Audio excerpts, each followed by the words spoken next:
There were truths everyone knew, but no one spoke aloud. For instance, the Duke of Windham was married, but he was not happy. Or at least, that was what was said.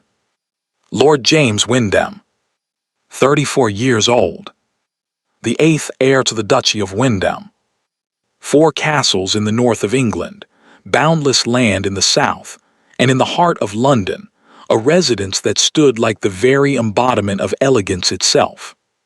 Money. Yes, but even that word fell short. The Windham fortune was no longer merely wealth. It was an accumulation across generations, a weight, a responsibility, a chain. A title. Certainly. But what made James Windham who he was neither his wealth nor his title. When he entered a room, everyone felt the air change. How to describe it? He was tall, yes. Dark-haired with gray eyes, but these physical details were the least important part of the story. The essential truth was this: James Windham carried himself as though a room required his permission to exist. Arrogant. Perhaps. But something beyond arrogance, a deep ingrained coldness. As though the world expected things of him, and he had grown weary of carrying that expectation, yet could not set it down. London admired him, feared him a little, and both sentiments were entirely justified. As for his wife, Lady Eleanor Windham, formerly Lady Eleanor Ashby, the only daughter of a baron, was a very different kind of person. Was she beautiful? The answer depended on who was asking. To London's most ardent young officers, perhaps not, because Eleanor's beauty was not dazzling. It did not strike, did not enchant at first glance. But someone attentive, someone truly attentive, would notice. The way her light brown hair caught the candlelight. The strange depth of her eyes, as though when she looked at you, she was seeing something just beyond you. The way her voice never rose when she spoke, yet every word landed exactly where it should, lingering in the air, leaving one thinking. Society had defined her in a single word: docile. And every time Eleanor heard that word, and she had heard it often, she smiled inwardly. Because docile was the most incorrect word that could ever have been used for her. But no one knew that. Not yet. Their marriage, 3 years earlier in the autumn of 1808, had been precisely the kind everyone expected, an arrangement. The Duchy of Windham did not need money, but it did need reputation. James's father had left behind debts, whispers, stains. The Ashby barony, on the other hand, did not need reputation. It needed money. Eleanor's father was a good man but a disastrous investor, and his family stood quietly on the edge of ruin. The arrangement was simple. Windham wealth would erase Ashby debts. The clean Ashby name would lend a certain brightness to Windham's tarnish. And at the intersection of these two calculations stood two people: James and Eleanor. Neither had chosen it. Neither had objected. And precisely that, was where the true tragedy of the story began. Because not objecting did not mean accepting. It meant that what was carried in silence would, eventually, be laid down somewhere, unexpectedly, at an unexpected moment. 3 years. For 3 years, Eleanor Windham had been the model wife in this city. The household was managed flawlessly. Invitations were arranged perfectly. Dinner was ready at the proper hour every evening. When James's associates were entertained, Eleanor said exactly the right things, no more, no less, always in perfect measure. At society gatherings, when they stood side by side, no one could look at them and say, "This marriage is failing." But no one knew how silent that corridor became once the doors were closed at night. 2 rooms, 2 separate worlds, and between them, a vast distance unspoken, unnamed, barely acknowledged to exist. James would return from work. Elena would already be with her book. Elena would be in the garden. James would not yet be home. At the table they sat side by side, like two strangers sharing a space, politely, quietly, tolerating one another's presence. Sometimes Elena would ask questions. Small ones. How was Parliament today? What did you think of Sir Harrington's proposal? Or, and this was the bravest one, simply, you look tired. James always answered briefly. Sometimes a single word. Sometimes a sentence. Then he would rise from the table. For 3 years. Until that morning. It was late March. London had not yet awakened, at least not politely. Its lower layers had been active since 4 in the morning, vendors, bakers, carriage drivers. But the mansions of Mayfair still slept. Curtains drawn, doors shut, the night still lingering. The young maid on the second floor of Wyndham House. Her name was Betsy. She was 16, newly employed.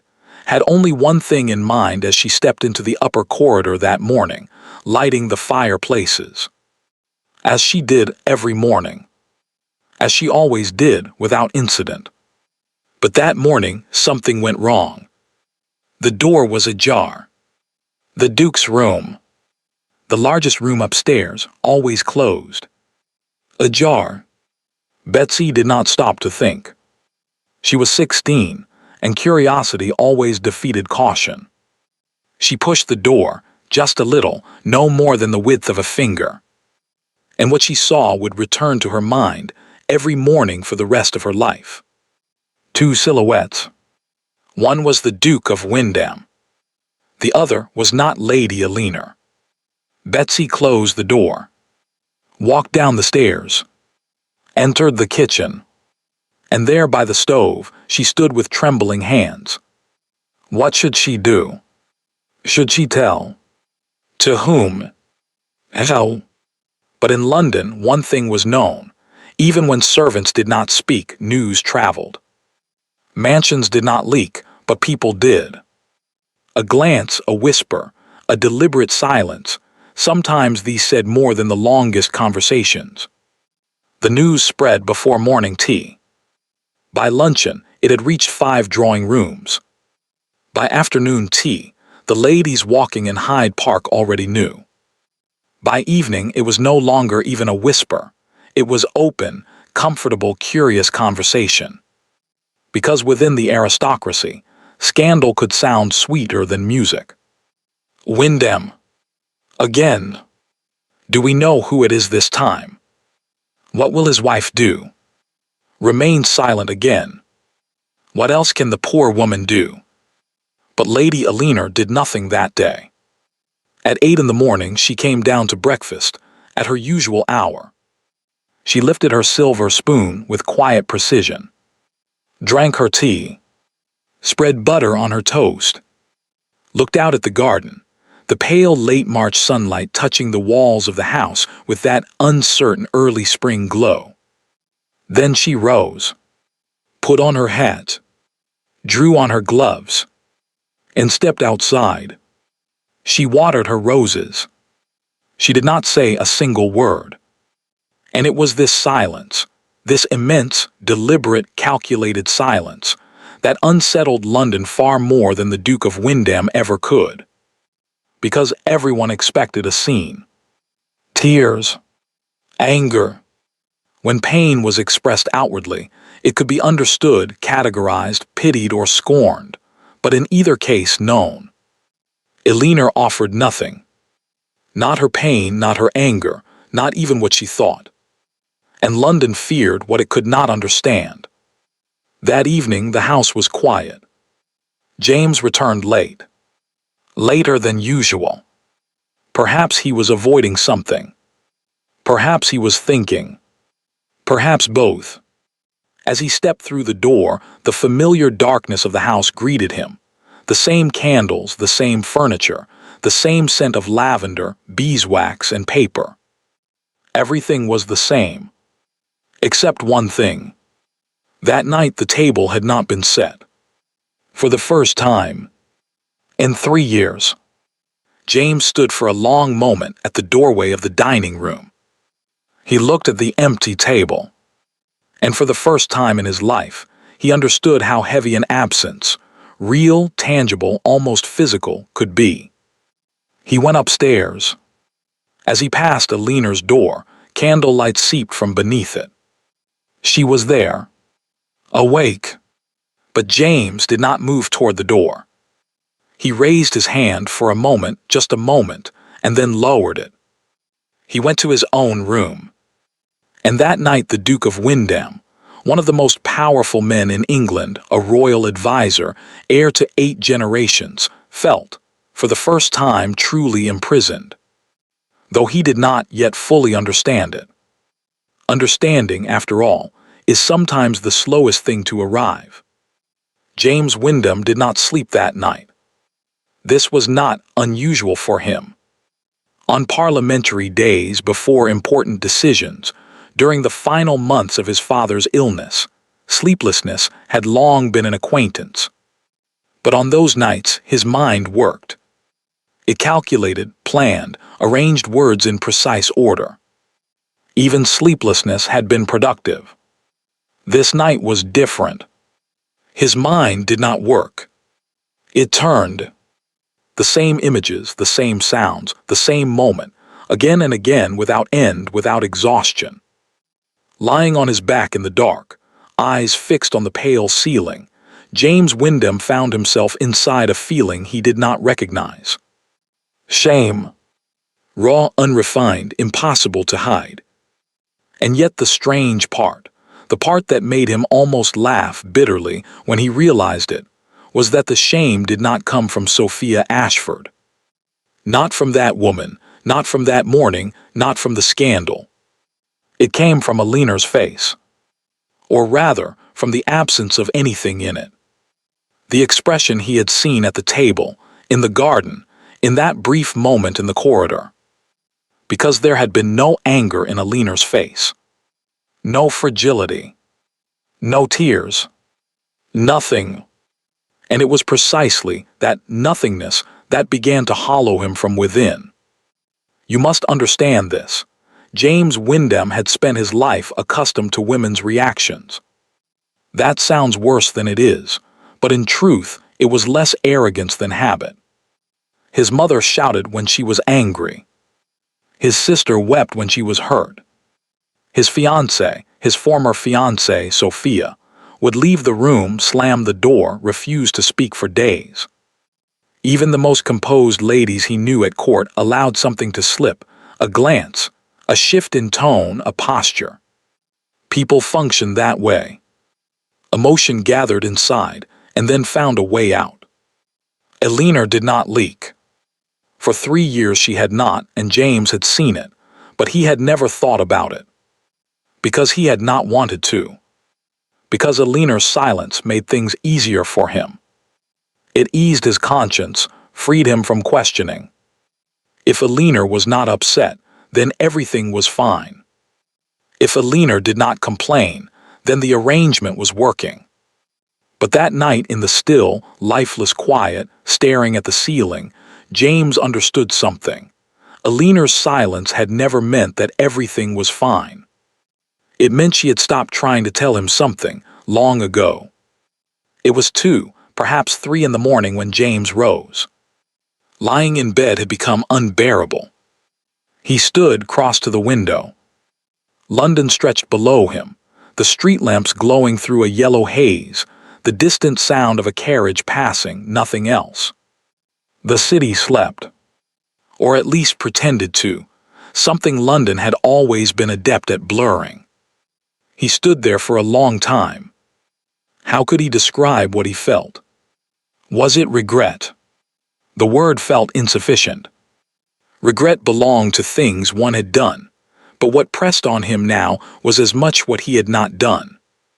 Words unsaid. Doors unopened. Faces not truly seen. For 3 years, Alina had sat at that table every morning. She had been present every evening. Stood beside him at every gathering. And in all that time, James had never once truly looked at her. He had seen her, yes. Physically, she had been there. He had been aware of her presence. But looking was something else entirely. To look was to wonder what the other person carried. To look was to care. To look meant in its simplest form, you matter. James had never looked at Alina that way. And now, too late, far too late, he felt the weight of it. Toward dawn, James sat at his desk. He considered writing a letter to Alina. What would he write? An apology. An explanation. The words refused to come together. He formed sentences, erased them. Tried again, and again they felt wrong. Because he had realized something. Every sentence he might write would be for himself. To feel better. To ease his conscience. To convince himself he had done something. Not for Alina. And that realization, that small yet enormous difference, made him put the pen down. He stared at the blank page for a long time. Then rose, crossed to the shelf, and took down his oldest book, the one his father had given him, its edges worn, its pages yellowed. He did not open it. He simply held it. Because sometimes one needs to hold on to something, even if it means nothing. And there, as the first light of morning began to slip through the curtains, James Wyndham admitted something to himself, quietly, in a way he would never say aloud. He had not deserved Alina. He had never deserved her. Yes, it had been an arrangement, money for a name for money. But Alina had brought something into that arrangement that James had never accounted for. Herself. Her curiosity, her intelligence, those small questions she asked once a day at the table, which he now understood had never been small at all. They had been moments of reaching. Each time she had extended a hand, and each time he had ignored it, rising from the table, leaving the room. For 3 years. Until she stopped reaching. But when had that happened? James tried to think. To find the moment, the last time Alina had reached out. But he could not. Because it had not been a single moment. It had been gradual, quiet, insidious. One morning she simply stopped asking, and James had not noticed. Not that day. Not the next. Perhaps weeks later, something had shifted in some distant corner of his mind, but he had closed that corner, turned to other matters. Now he opened it again, and found it empty. When the day fully broke, James rose, washed his face, and dressed. From the outside, it looked like an ordinary morning. But inside, for the first time in his life, James Wyndham felt himself standing at the edge of something. The edge of what? He did not know exactly. But he could sense that something had changed, or that something needed to change. And those two things, feeling and necessity, did not always lead to the same door. He stepped into the corridor. As he passed Alina's door, he stopped. It was closed. Silent. It was early, perhaps she was still asleep. Or perhaps she was awake, reading. Or standing at the window, looking at the garden, thinking about her roses or something else entirely. James did not know. And that too was something. He did not know what the woman he had lived with for 3 years thought about in the mornings. He raised his hand. He was about to touch the door, just to knock, just to say Alina, just to begin something. But he lowered it. Not yet. He did not yet know what he would say. And to knock on Alina's door with empty words, this, at least, he understood, would be the greatest injustice he could do to her. He went downstairs, stepped outside, walked into the cold air of a London morning, aimless, without direction. And behind him, on the second floor of the house, Alina Wyndham sat watching the morning light filter through the curtains. A book rested in her hands, but she was not looking at the page. She had heard the footsteps pause at her door. Had she waited? Perhaps. Once she would have. But now, do you know what she felt as James's footsteps moved away? Nothing. And that nothing, that deep, exhausted emptiness that no longer even hurt, was heavier for Eleanor than all of James's scandals, all his coldness, all those empty nights. Because once she had been able to feel pain. And pain, at least, meant feeling. Now there was only an ending. And as Eleanor Wyndham lowered her eyes to the page, she thought, enough. In London, the easiest way to know a woman was to misunderstand her. It sounds like a paradox, but consider this. In a city, in a society, in a class where rules are written for women, dictating how they should appear, speak, sit, even think, then truly seeing a woman requires far more effort. One must look beneath the surface. And the aristocracy of London had never made a habit of doing so. For that reason, Eleanor Wyndham had been misread by everyone for 10 years. And this, strangely, was her greatest advantage. Let us return to the beginning. Much earlier, Eleanor Ashby was 8 years old when she lost her mother. She remained with her father, Baron Ashby, a kind-hearted man who spent his life trying to do the right thing, yet never quite arriving at the right outcomes. He was affectionate toward his child, that must be said. But affection was not always enough. Sometimes a child needed something beyond affection, to be seen. Eleanor was not seen. Her father loved her, but did not understand her. The servants cared for her, but did not truly notice her. The neighboring children played with her, but sooner or later they all said the same thing. Eleanor is very quiet. Eleanor is strange. Why does Eleanor always watch? Because Eleanor watched. From a young age, with an instinct that seemed inevitable, she observed. What happened when her father grew angry? How did his voice change? On which word did it tremble? When a servant lied, how did their eyes shift? When a lady was displeased, how did the corner of her mouth harden? Eleanor recorded these things. In her mind, in an invisible ledger. And over time, that ledger filled. Its pages overflowed. By the time Eleanor entered a room, she could read everyone within it, within minutes, sometimes seconds. Who was tense? Who was happy but hiding it? Who despised someone but concealed it behind politeness? Who was saying the opposite of what they truly thought? Was this a talent? A defense mechanism? Perhaps both. But whatever it was, by the age of 16, Eleanor Ashby possessed one of the sharpest minds in London. And no one knew. Because Eleanor did not speak, at least not in a way anyone could hear. Silence was her armor. And armor had a flaw. It also imprisoned what lay within. When she entered a ballroom for the first time at 19, Eleanor had read the entire room within 5 minutes. The tension between the elderly countess and the young officer in the corner. The man needed money. The woman knew it and played with that knowledge. The silent rivalry between two sisters by the window, who would dance first, who would attract more attention. And in the far corner, half in shadow, standing alone, him. James Wyndham. At the time, he was not yet a duke. His father was still alive. But the weight he carried was already visible.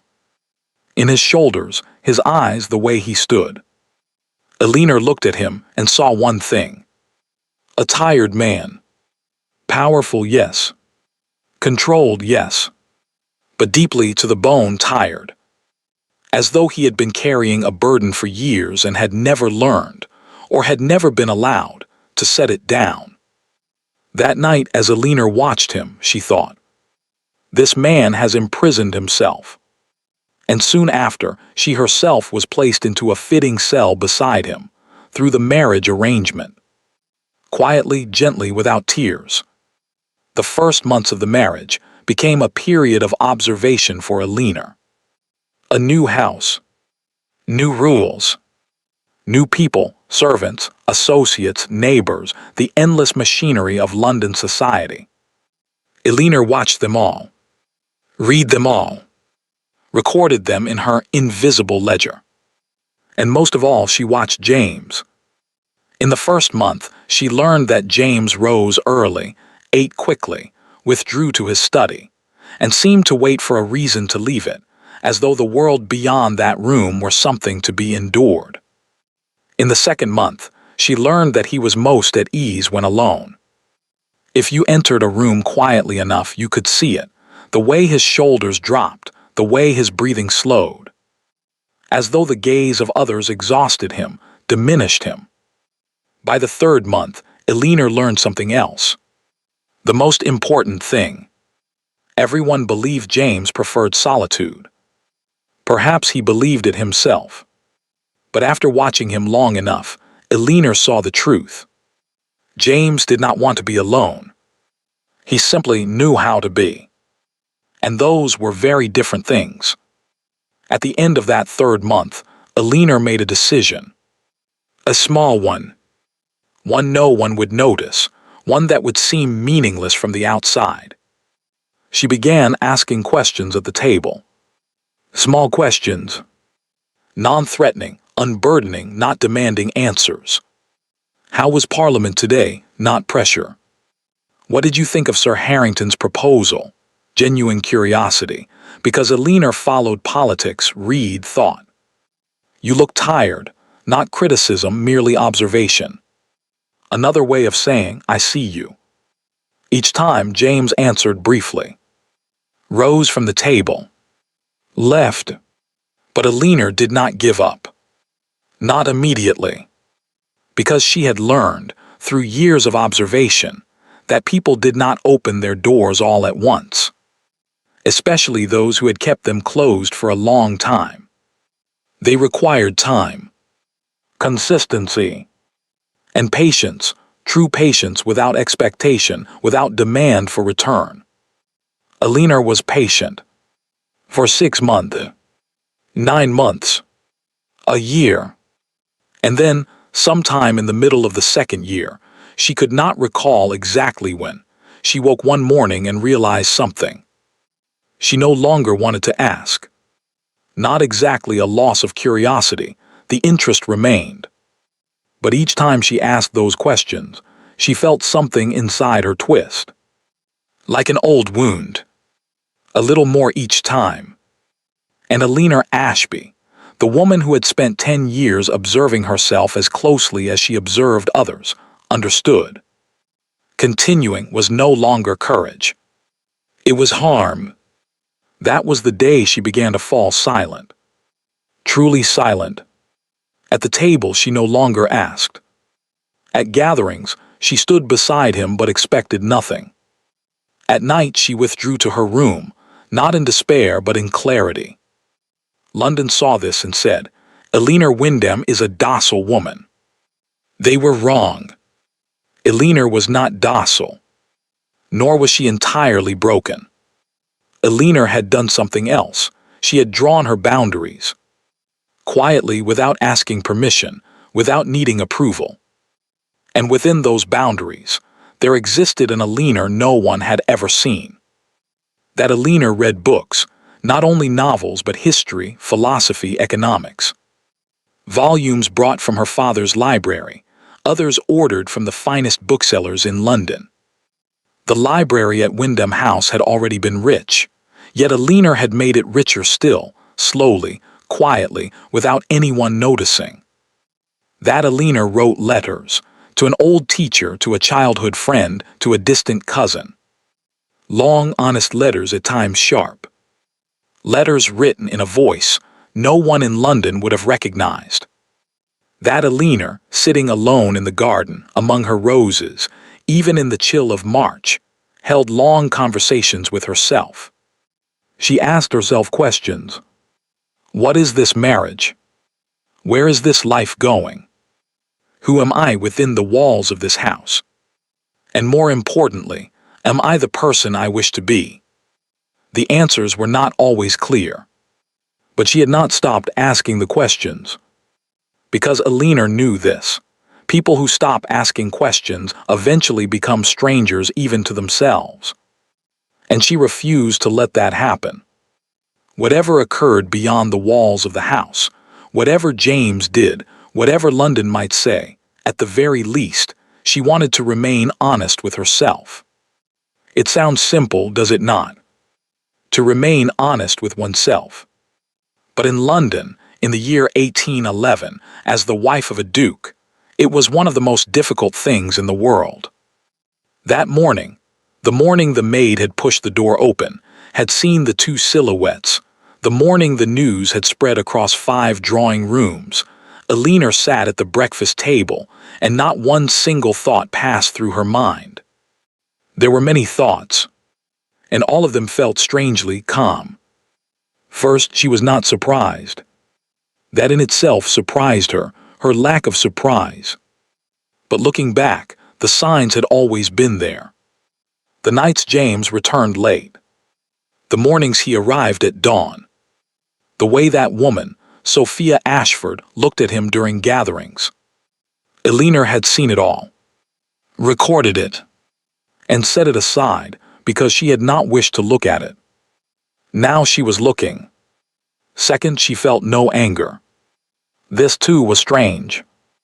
There should have been anger. Society expected it, would have understood it, justified it. But when Alina searched within herself, she found none. There was pain, yes, dull, worn, exhausted pain. There was disappointment, but that was not new. It had been there for a long time. What was new was something else. Clarity. For the first time, perhaps in years, everything seemed entirely clear. Where she stood, what this was, and what she needed to do. Third, and most importantly, as Alina stepped into the garden that morning, watering her roses, the early spring cold seeping into her hands, she thought, enough.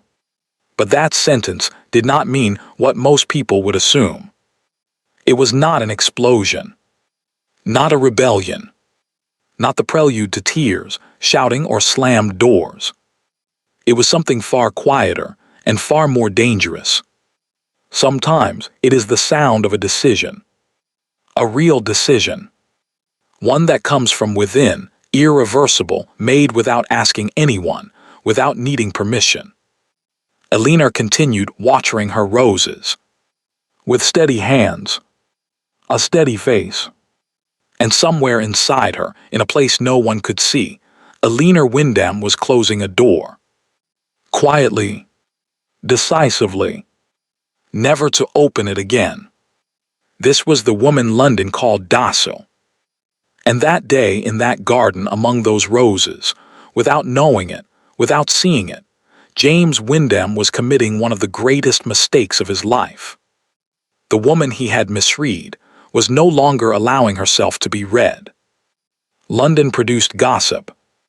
It was the city's most efficient industry, more productive than textiles, the markets, or Parliament itself. A name was enough. A glance. A door opened at the wrong hour. And the machine would begin, grinding, shaping, distributing. The machine had been working on Lady Sophia Ashford for years. And the story it produced was this: Sophia Ashford was the most dangerous woman in London. Beautiful, no one denied it, no one could. Tall, dark, the kind of beauty that turned heads the moment she entered a room. But her true danger was not her beauty. Her true danger was this: Sophia knew what she wanted, and she used every means available to get it.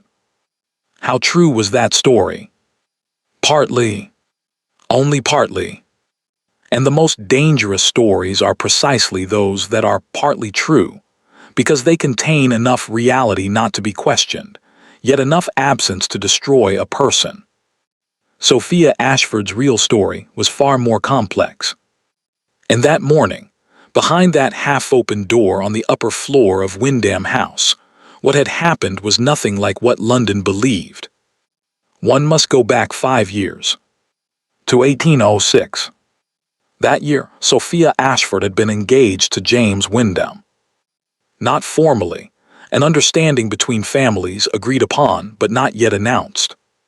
Such arrangements were common in the Regency period. The frame was built first, the painting hung later. But the painting was never hung. James had broken the engagement.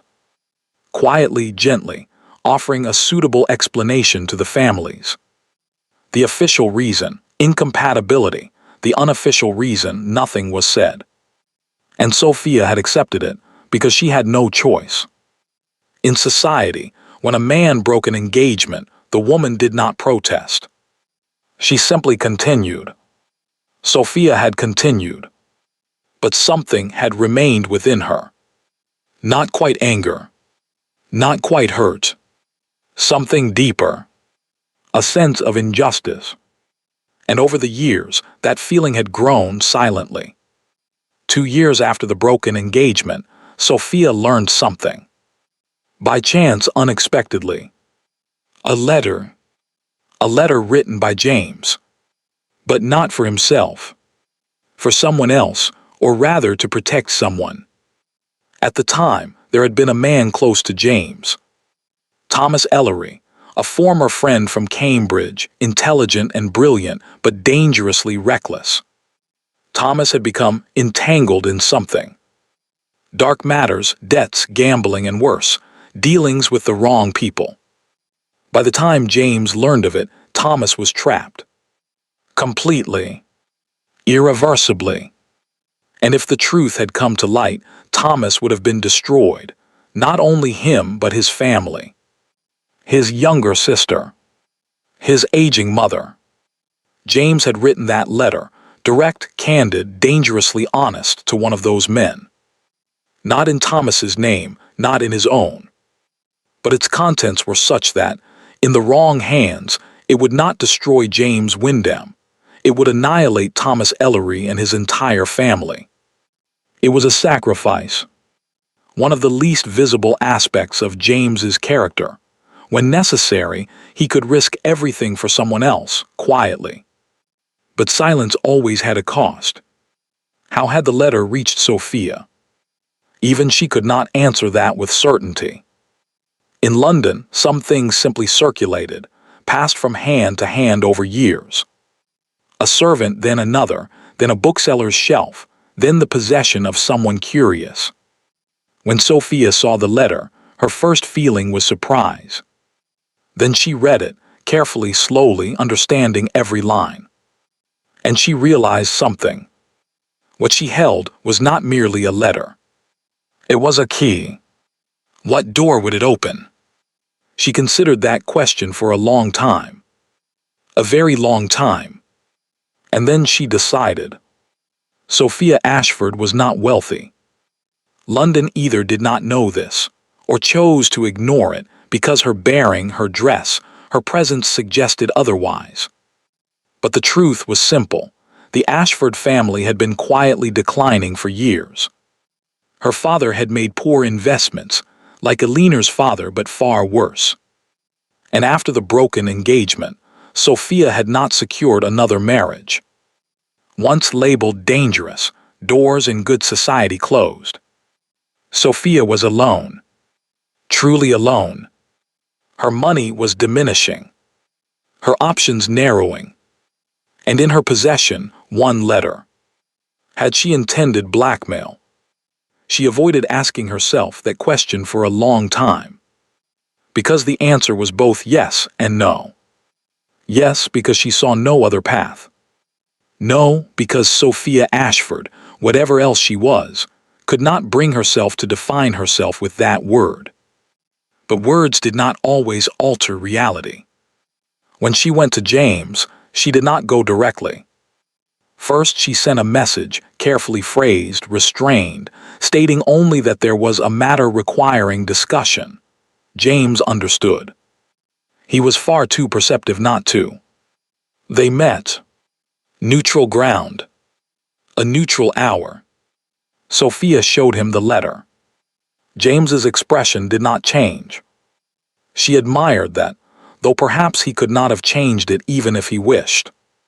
But his eyes did something. For a moment, just a moment, they deepened, as though something within him had shifted. "What do you want?" James asked. His voice was flat. "Cold," Sophia told him. "Numbers, terms, a timeline." James looked at her for a long time. Then he stood. "I will consider it," he said. And he left.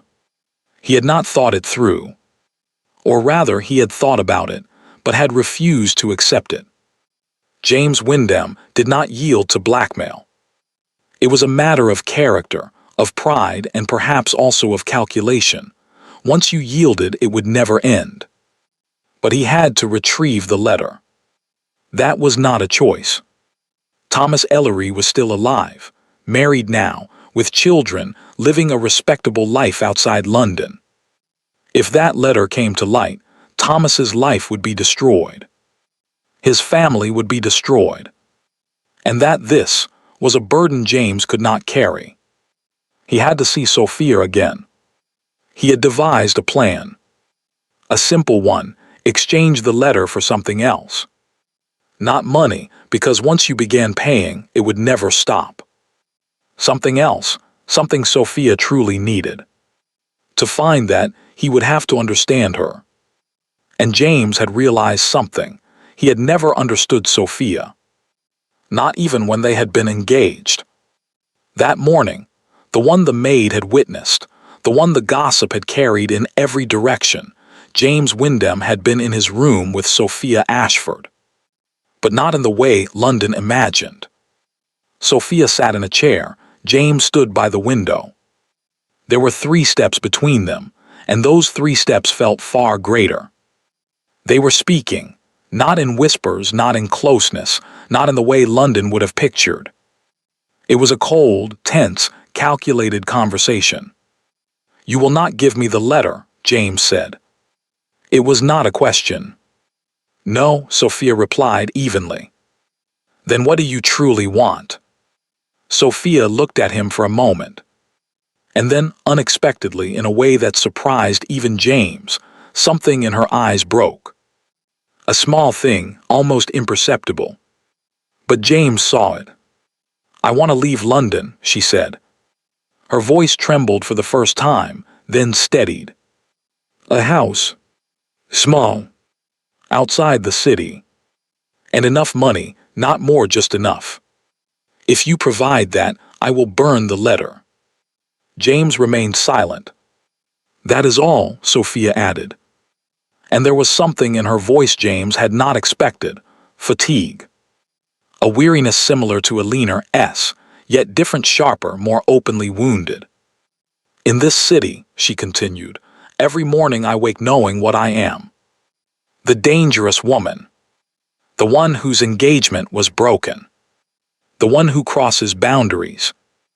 London defines me with these words, and I am drowning inside them. I cannot leave because I have no money. I stay because I have no choice. This letter, yes, I considered using it. But I do not want to become someone who blackmails James."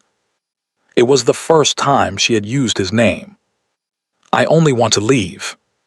James did not speak for a long time. He looked out the window, the morning in London slowly unfolding, the first movements beginning in the streets.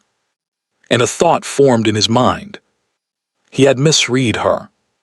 For years. Like everyone else. Sophia Ashford was not dangerous. She was cornered.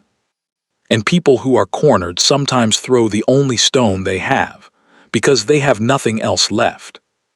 He was about to answer, yes or no. He did not yet know which word would leave his mouth, when the door opened slightly. "Betsy, 16, newly employed, come to light the fireplaces." 1 second. 1 glance. But that second was enough. And London required only a few hours to carry that moment from 5 drawing rooms to 10, and then across the entire city. That day, James had not been able to give Sophia an answer. Sophia had risen calmly, gathered her shawl and walked to the door. When she turned, she looked at James, briefly measured.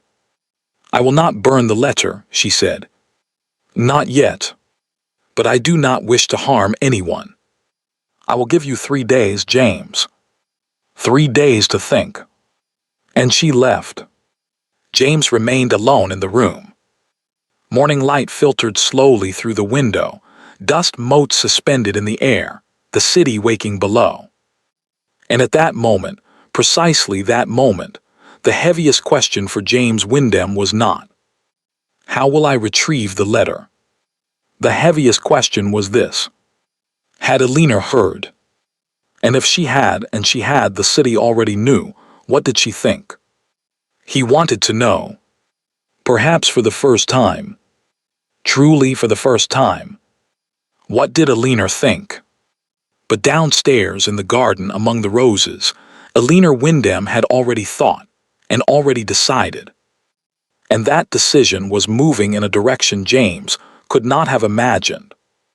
It was 2 o'clock in the afternoon. The drawing room at Wyndham House was usually empty at that hour. The rush of the morning had passed, the preparations of evening had not yet begun, and the city seemed to pause, as if catching its breath.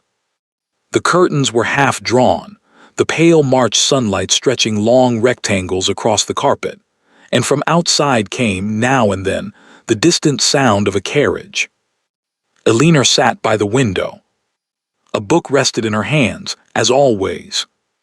But she was not reading. She was thinking, or rather, reviewing her plan. Because when she had returned from the garden that morning, walking calmly, drying her hands, still carrying the scent of soil from her roses, something had clarified in her mind. Like a fogged glass suddenly wiped clean.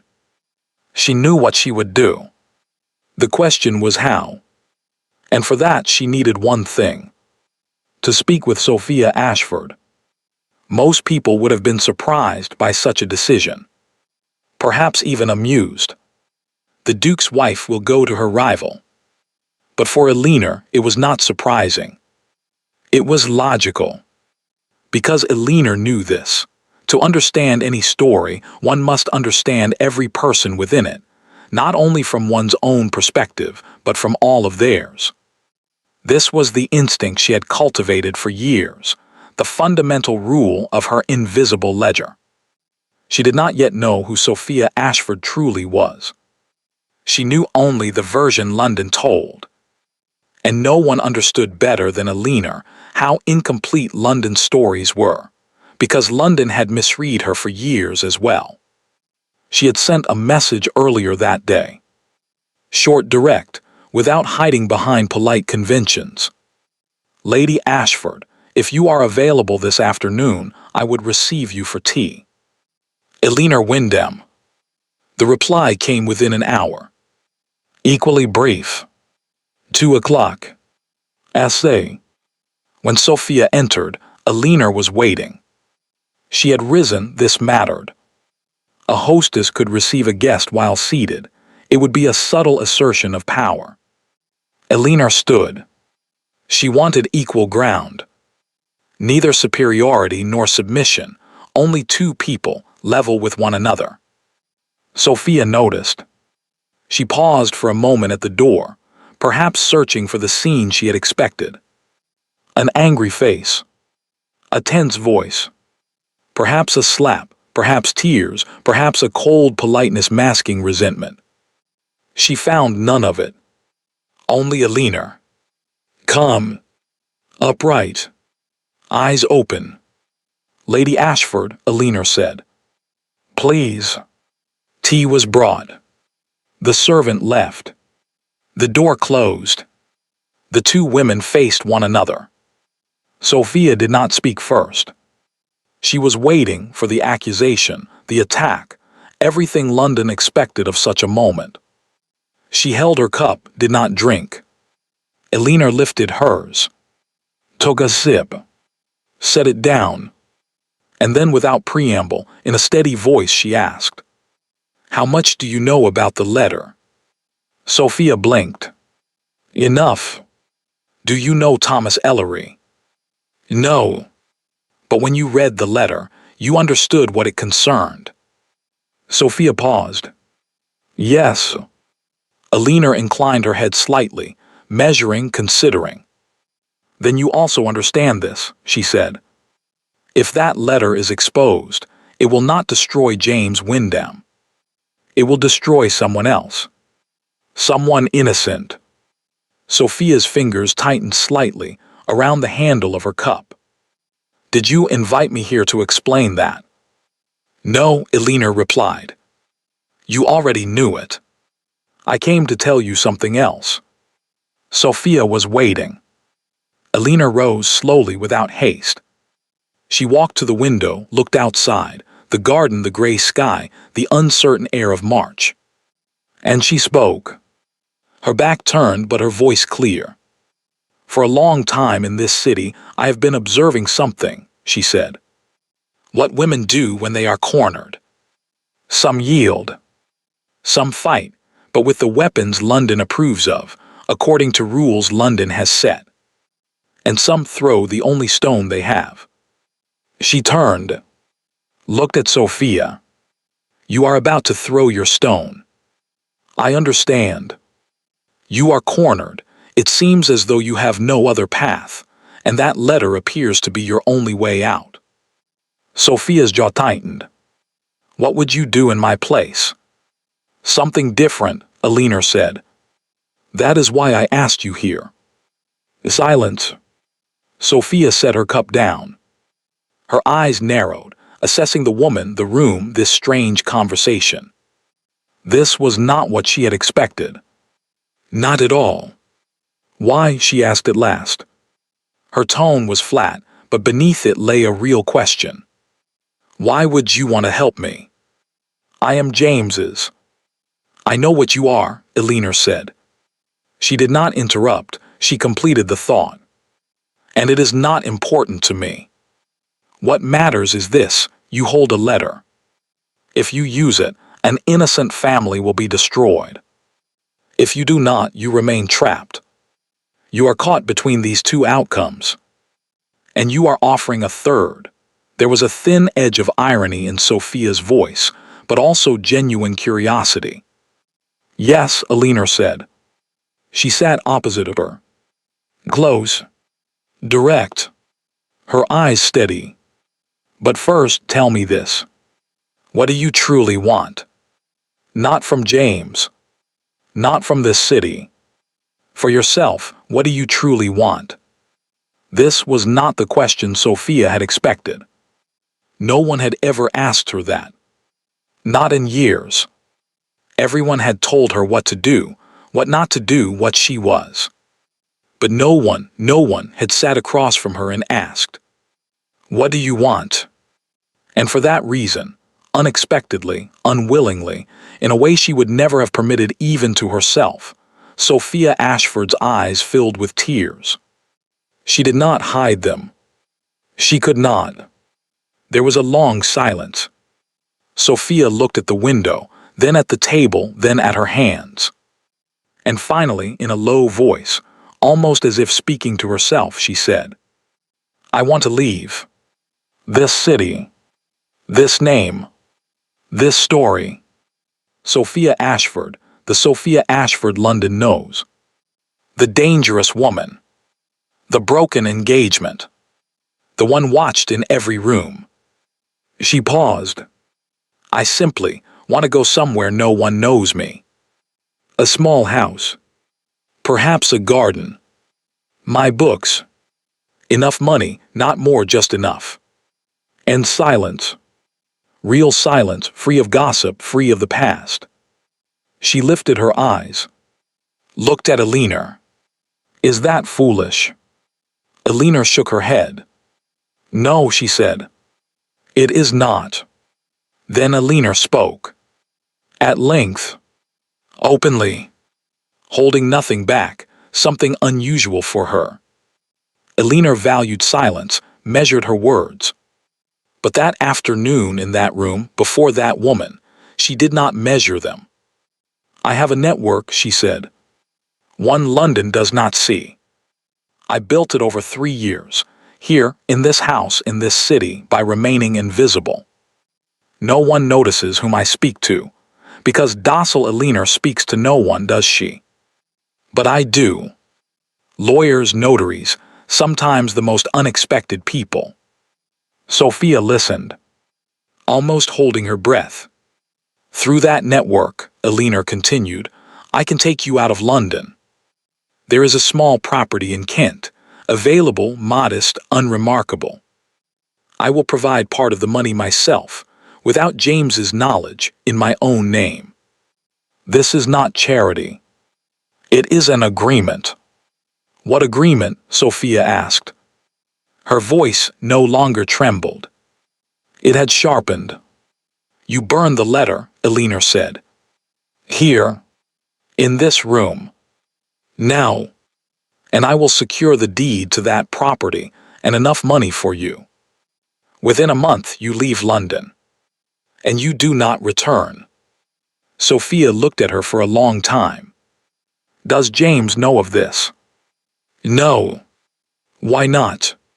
It is his problem, his letter. Because, Elinor said, and for the first time her voice softened almost to a whisper, this is my decision. Not in James's name. In my own.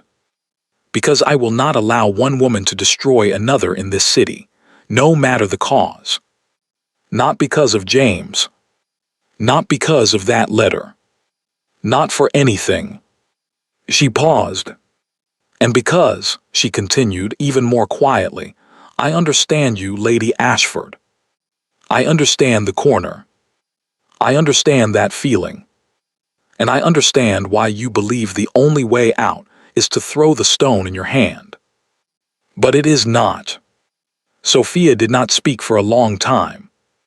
She sat still, hands resting on the table, eyes fixed on Elinor, trying to read her, to understand the calculation. Because Sophia had lived in London long enough to know everything had a price. Nothing was given freely. What do you gain? She asked at last. Direct. Hard. You save James. You save me. You save that innocent family. And you. What does this give you? Elinor smiled. Slightly. Briefly. But it was real. Freedom, she said. Sophia frowned. She did not understand. As long as that letter exists, Elinor explained, this marriage is a cage. James's secret becomes my chain. And I do not choose to remain chained. Not to James, not to this scandal, not to this story. If we make this agreement, the letter burns. The secret disappears. And I leave that cage. Not through James's decision, not through his regret, but through my own. Do you understand? Sophia did. The fire was burning.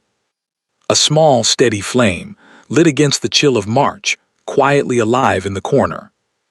Sophia rose. From her bag she drew it out, the envelope carefully folded, aged but intact. The letter inside. She held it for a moment.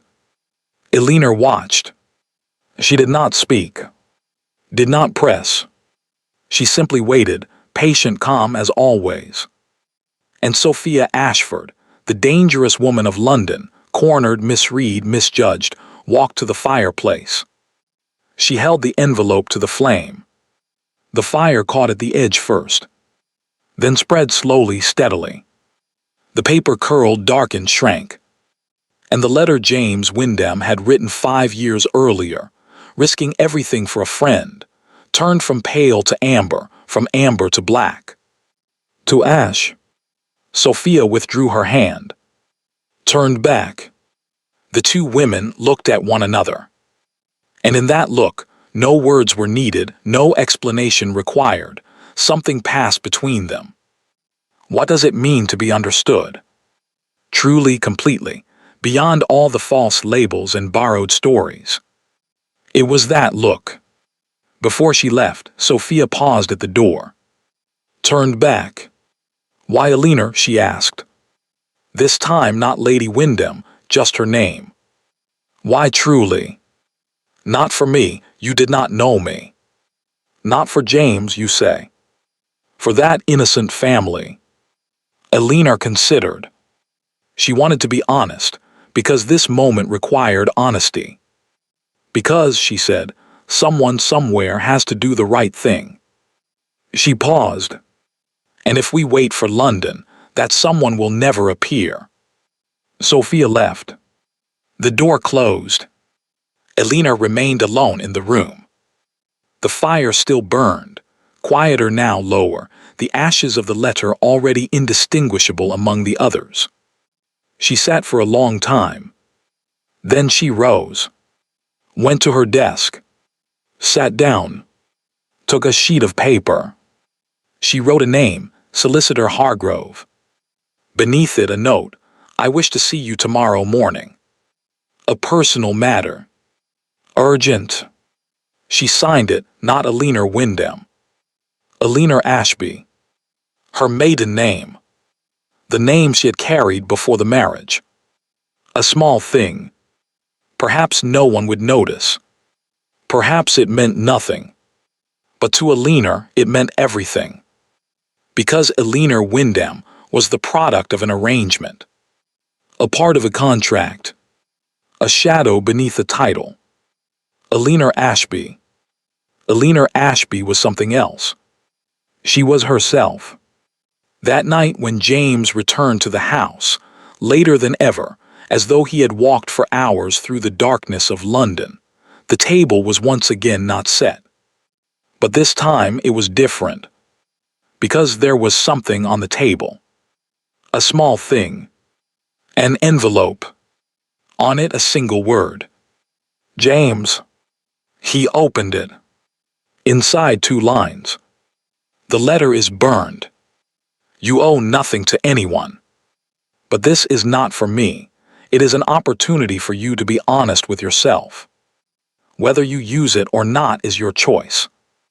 There was no signature. But James knew. He stood at the table for a long time, holding the envelope empty, light, meaningless in itself. But the words within it were heavy. Too heavy to carry. The letter is burned. How? Who? When? These questions felt secondary now. The primary question, the only one that mattered, was this. Why had Alina done it? It was near midnight. Wyndham House was silent. The servants had withdrawn, the candles extinguished, even the city, that restless, ceaseless city, seemed to pause at this hour. A distant sound now and then, a dog, a horse's hoof, the wind against the roof. Not the sound of the city, but of the night.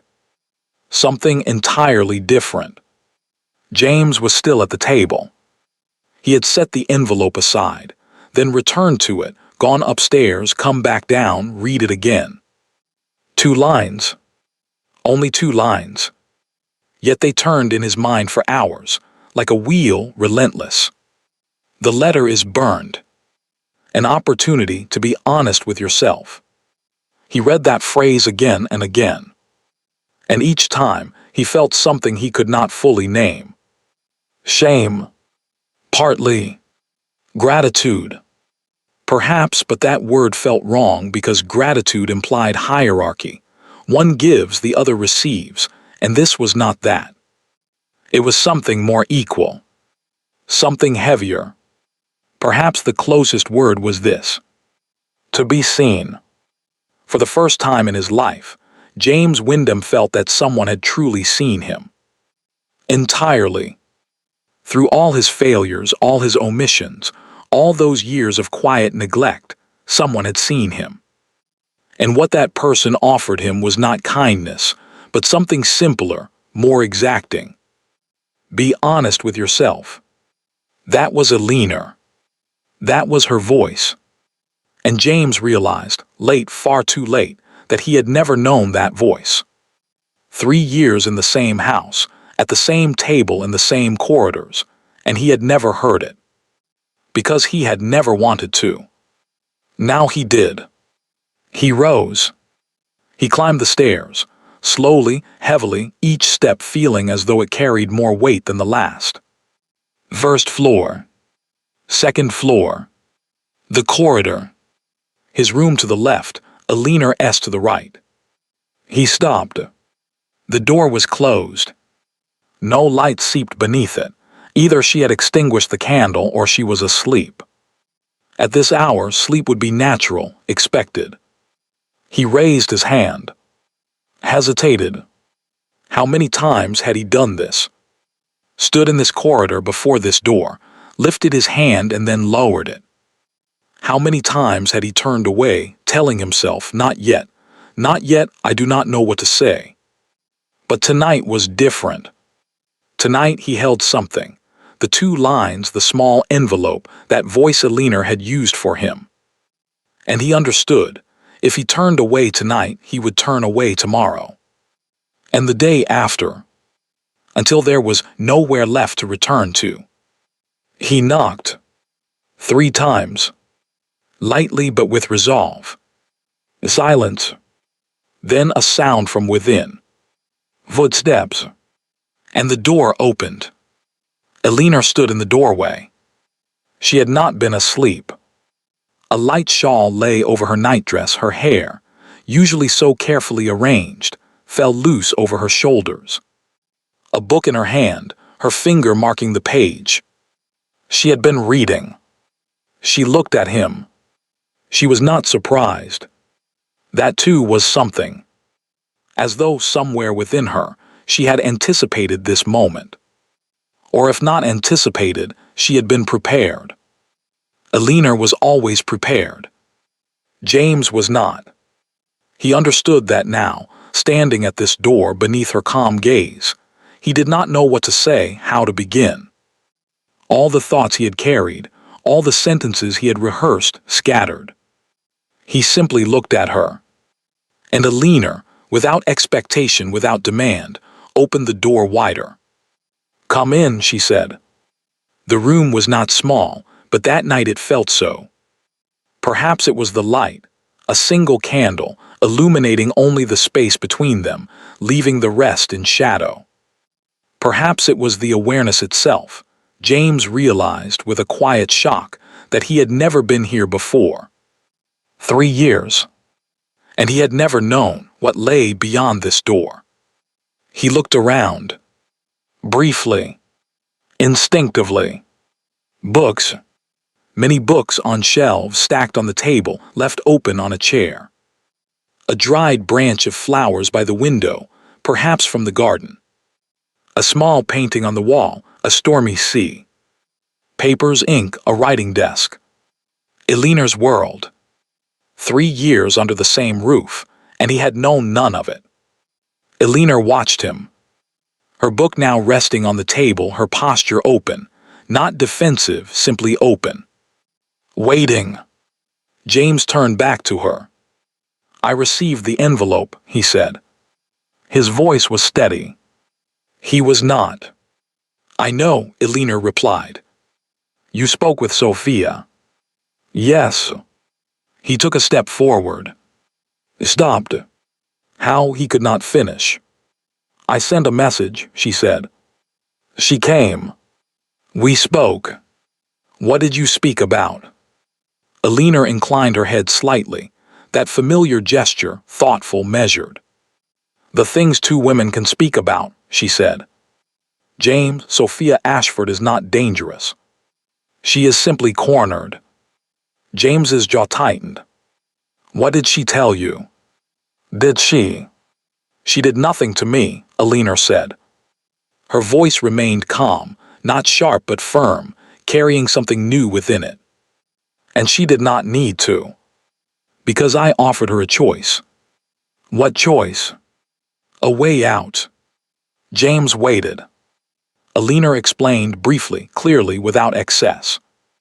The property in Kent. The money. The terms of the agreement. He listened. And as he listened, 2 opposing feelings grew within him. First, relief. The letter was gone. Thomas was safe. A danger that had lasted years had been resolved in a single afternoon. Second, wait. Because Alina had done this. Not him. While he had been planning, calculating, circling the problem, Alina had solved it. Quietly, without asking, in her own way. Where did you find the money? He asked softly. My own, Alina said. My father left me a small inheritance when I married. Technically, I cannot spend it without your knowledge, but I did. I want you to know that. Another man might have been angered. Might have said, this is my matter, why act without permission? But James was not that man tonight, or at least, he did not wish to be. And what he felt was not anger. Why tell me? He asked. I would not have known. Alina did not blink. Because, she said, the greatest problem between us was never the secret, James. Not the letter. Not Sophia Ashford. She paused. It was the silence. And I am no longer silent. The sentence lingered in the room. James could not speak. Because it was true, and hearing the truth sometimes left a person silent. Not an empty silence, but one that overflowed. There was much to say, yet none of it wished to come first. Alina walked to the window. She did not turn her back on him. She turned as she reached it, leaning lightly against the wall, standing where she could still see him. Her shawl had slipped slightly from her shoulders. She did not adjust it. I want to ask you something, she said.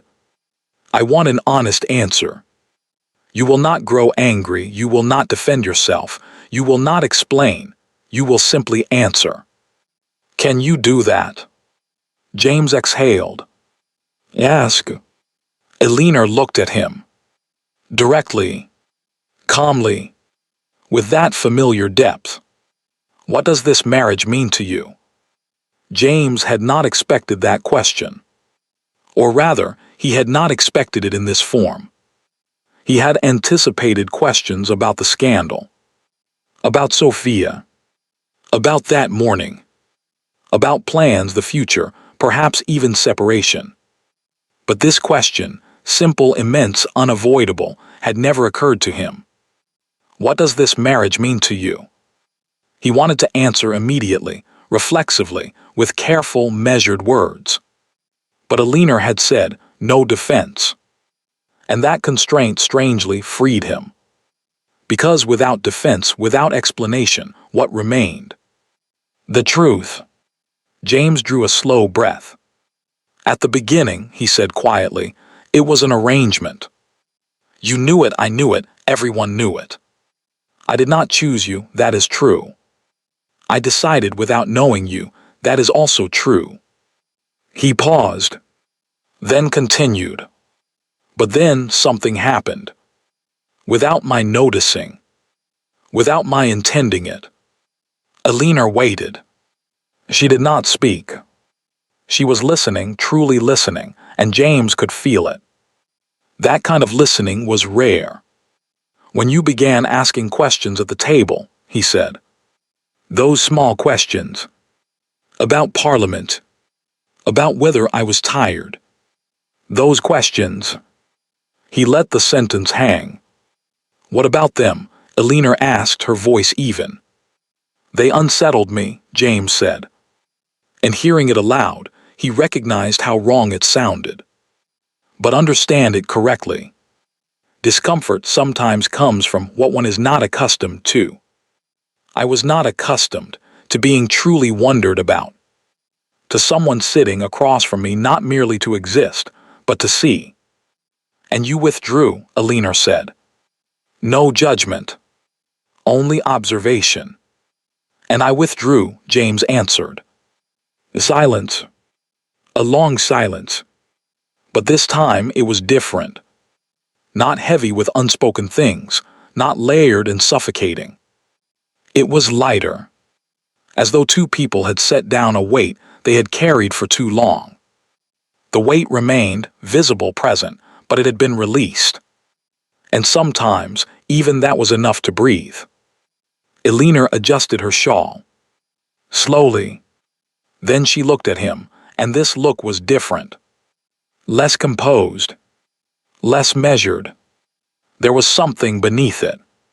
Fatigue, yes, but something else. Fragility, perhaps. Seeing that in Elena felt unfamiliar to James. He had never seen it before. But now it was there. Unhidden. James, she said. She used his name. Soft, natural, but heavy. Let me tell you something. James waited. When I entered this marriage 3 years ago, I carried something with me. Not hope exactly, I was too realistic for that. But a kind of openness. Perhaps this might work. Perhaps this man and I could build something, in time. Small things. A conversation at the table. An exchange about a book one evening. Perhaps, one day, we would pass each other in this corridor and not feel like strangers. She paused. Her eyes remained on him. I closed that openness. Not in a day, slowly, a little more each time. As you closed your door, I closed mine. And now, her voice did not break, but it trembled faintly, almost imperceptibly. Now I do not know where that openness is. Whether it still exists somewhere I have hidden it, or whether it is truly gone. James took a step forward, then stopped. He did not want to come too close. This was her space, her room, her moment. But remaining entirely distant felt wrong as well. Would you want to know, he asked quietly, whether it is still there? Elena looked at him. For a long time. I want to know, she said. But wanting to know does not mean I must continue. I need you to understand that. I understand. No, Elena said. And the word was sharp, clear, not angry but firm. Not yet. If you did, you would know this. When I sat with Sophia Ashford today, when I had that letter burned, I did not do it for you. Not to save this marriage. Not to escape society's gossip. Then why? Elena thought before answering. Truly thought. Because it was right, she said at last. Simply right. And from now on, I will only do what is right. Not because I owe you. Not because I owe society. Because I owe it to myself. She paused. This was my decision. Perhaps my first real one. And every decision after this will be the same. James could not speak for a long time. Because what she had said, simple, immense, had broken something within him. Not in a destructive way. Breaking did not always mean collapse. Sometimes, what broke was the thing that had kept a person frozen. The cage itself. James Wyndham, 34 years old, heir to 8 generations, royal advisor, stood there in that small room under a single candle, and for the first time in his life became smaller. And strangely, this did not crush him. On the contrary, it felt as though the weight he had carried, the title, the expectations, the chain, had loosened. Only slightly. But even that slight loosening allowed him to breathe. Elena, he said, his voice low. She waited. I owe you many things. I know that. And I will not pretend I can repay them. But, he stopped. The word was wrong. Debt was wrong. She did not want debt, calculation, exchange. He began again. 3 years ago, I did not see you. That is true. I withdrew, that is also true. And you kept trying to keep your door open all that time. And each time I walked past it. Elena remained silent. And today, despite everything you have done, for me, without asking, without expecting, I am still here. At your door. Still. I know, Elena said. Is that enough? James asked. And the question, bare, vulnerable, uncertain, sounded different in the room. Softer, fragile. Eleanor looked at him. For a long time. Then, "It is not enough," she said. Her voice was calm, not cruel but clear. "Not yet." She paused. "But it may be a beginning." That night James left Eleanor's room. Nothing was resolved. Nothing was clean or complete. There was no tidy ending of the kind London preferred. Two people had spoken. Two people had, perhaps for the first time, truly heard one another. And that hearing, raw, exhausting, unguarded, left them both lighter and heavier at once. The corridor was silent. James reached his own door. He stopped. He did not turn back. But that night, for the first time, he slept. Deeply. Without dreams. A sleep that settled into his bones. As though he had set something down. He did not yet know what. But he had set it down. And Eleanor, in her room, before extinguishing the candle, picked up her book. Found her place, marked by her finger. Read a paragraph. Then another. Then she closed the book.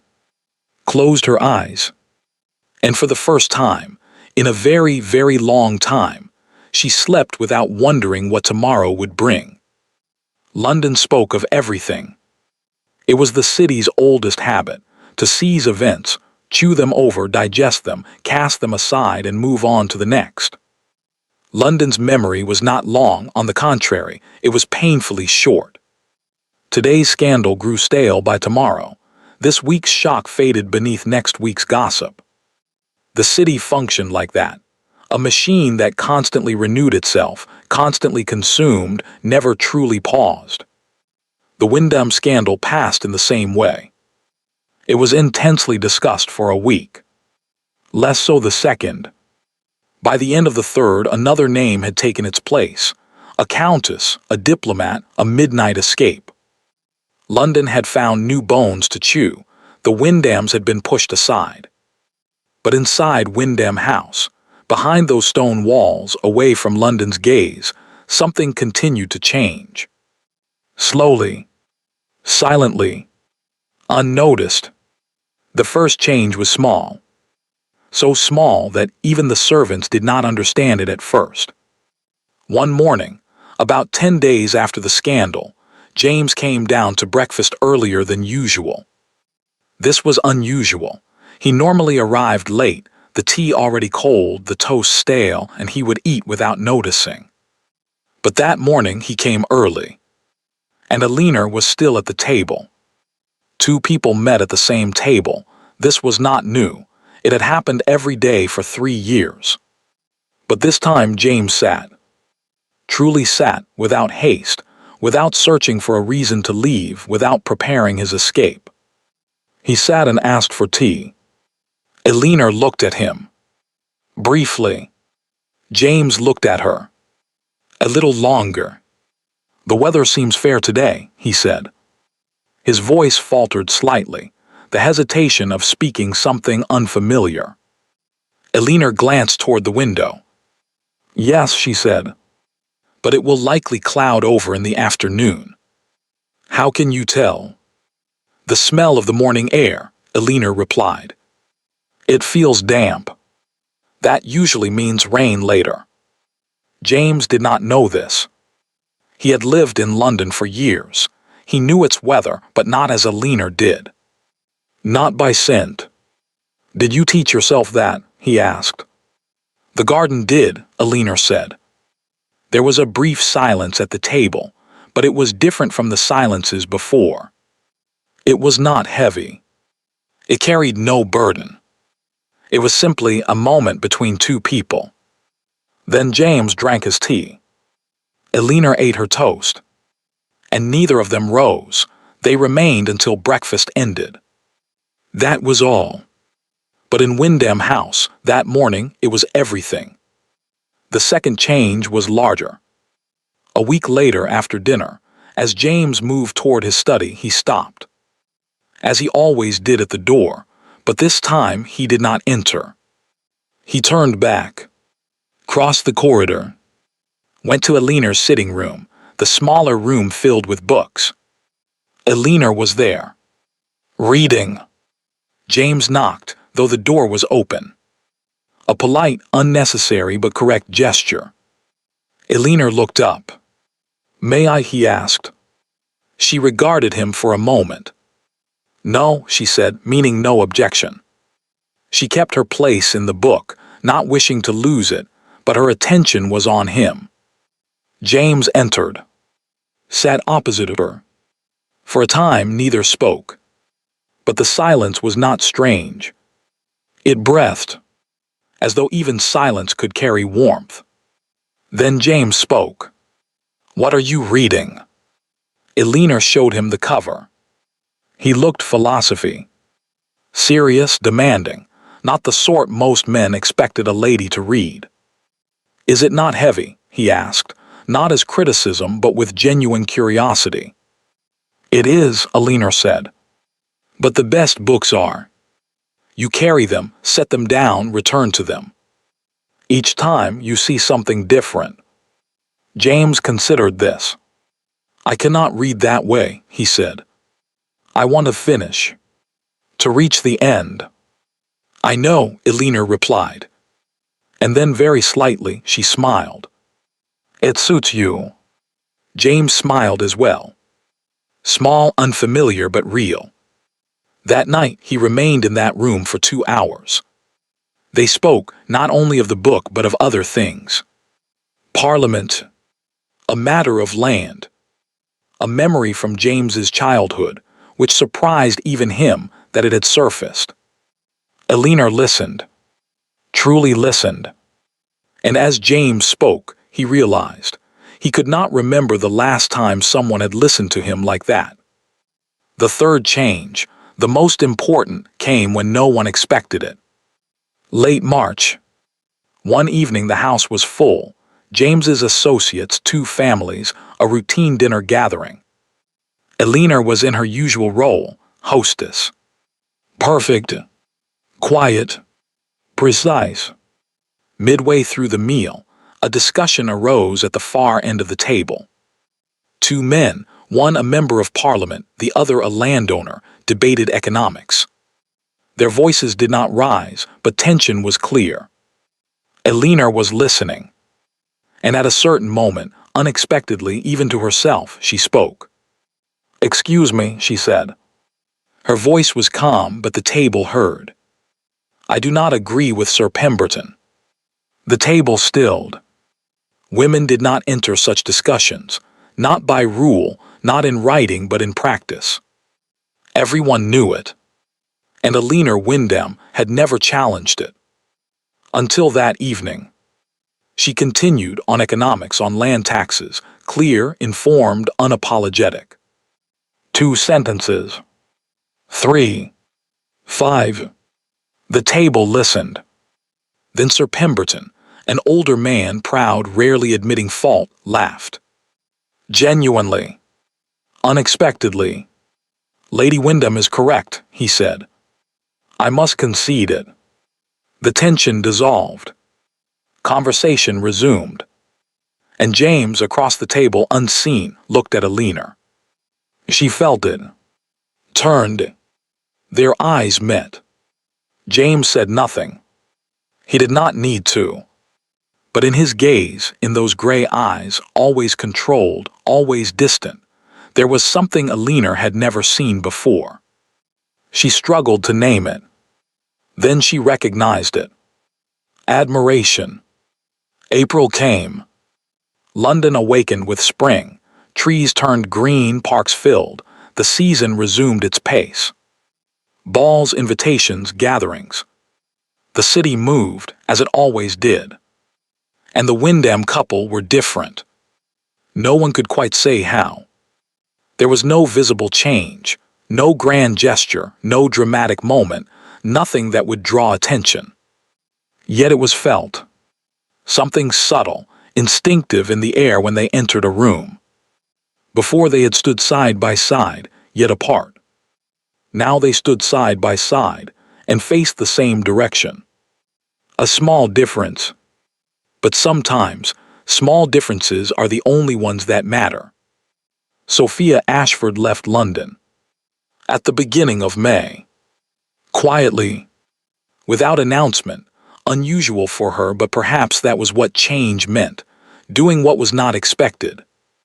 She went to Kent, a small house, a garden, as Alina had said, books, and silence, true silence. London spoke of her for a few days. Has Sophia Ashford left? Where? Why? But when no answers came, it moved on. London knew how to let go. Perhaps that was its greatest skill. Sophia, meanwhile, one morning, sitting in her garden in the softer air of Kent, so unlike London with no one around her, thought, for the first time, perhaps here I can be myself. She only thought it. She did not yet know. But thinking was a beginning. And beginnings are the most valuable part of everything. Thomas Ellery never learned. He knew the letter had existed, but that it had been burned, reduced to ash in a London fireplace one afternoon, decided upon by two women in a quiet room, he never knew. Outside London, in a small town, he continued his life with his family.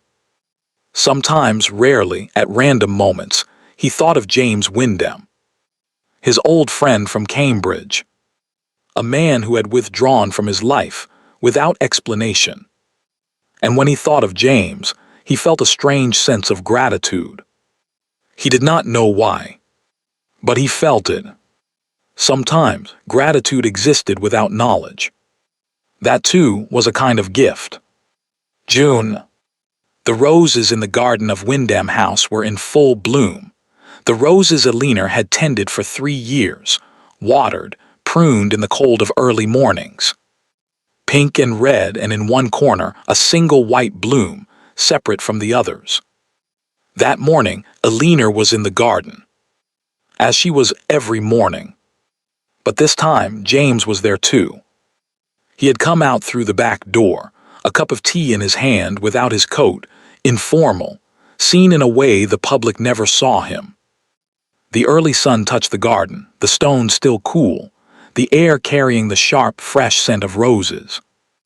Alina turned. She was not surprised. James approached, stopped, looked at the roses. Which is the most beautiful? He asked. A simple question, perhaps unnecessary. But unnecessary questions were sometimes the truest ones. Alina looked at the roses. Truly thought. That one, she said at last, indicating the white bloom in the corner. Why? Because it blooms where no one sees, Alina said. Not for anyone. It simply blooms. James looked at that rose. For a long time. Then he turned to her. He wanted to say something, he felt it, the words waiting, but Alina spoke first. I know, she said softly. Know what? What you wish to say. James paused. And Alina looked at the rose. Then at him. And in that look, familiar now, readable, there was something new. Not a door. A window. A door could open or close. A window could be seen through, from both sides. And she said, it is still early. Early. Yes, Alina said. But early does not mean impossible. James remained in the garden that morning. Alina watered the roses. James drank his tea. They spoke at times, sometimes of important matters, sometimes of nothing at all. A bird landed nearby, they both noticed. A cloud passed before the sun, both saw it. Small things. Only small things. The greatest transformations did not occur in loud moments, but in quiet ones. Shouting and slammed doors made scenes, but scenes were not change. Change was this: two people in the same garden, breathing the same morning air, looking at the same rose, and finding it natural in a way it had never been before. London would never see it. Because London sought the dramatic, the scandal, the spectacle, the tears, the quarrels. Without those, there was no story to tell. But this was the real story. Two people, a garden, roses, and the long, layered distance between them, slowly, stubbornly, dissolving morning by morning. That autumn, something happened. A small thing. Yet the greatest things often appear small at first. One evening in his study, James wrote something. A name. Then a question. The next morning, he went to Eleanor's sitting room. Knocked. Entered. Eleanor looked at him. James handed her the paper. She took it. Read. There were two things written on it. First, a project. Something planned for one of James's estates. A small community initiative, perhaps a school, perhaps a charitable house. It was not yet defined. Beneath it, I would value your thoughts. Second, and this was different, written by hand, apart from the formal tone, one sentence. There is no one whose judgment I trust more than yours. Eleanor held the paper, looked at it for a moment. Then she lifted her gaze, met his. And in that look, in the gaze that had measured everything, recorded everything, hidden itself for years, something opened. Small but real. That window. Sit, she said. Let us discuss it. London spoke of other things that winter. Other scandals, other names, other doors. Its machine turned, consumed, moved on. The Wyndhams lived quietly. It was not a grand love story, not in the way London understood such things. There were no tearful reunions, no dramatic confessions, no scenes of collapse and forgiveness. Instead, there were these. Morning breakfasts, growing longer, growing less silent. Evenings in the reading room, sometimes each with their own book, sometimes one reading while the other listened, sometimes no books at all. Walks in the garden, at first Eleanor alone, then James occasionally, then habitually. Discussions. Real discussions, disagreements, differing views, moments when one told the other, "You are mistaken." But within them was something new, respect. Two people taking one another seriously. A small thing, perhaps, but absent in most marriages. And sometimes, rare, private moments unseen by anyone, James would laugh at something Eleanor said. A brief, genuine laugh.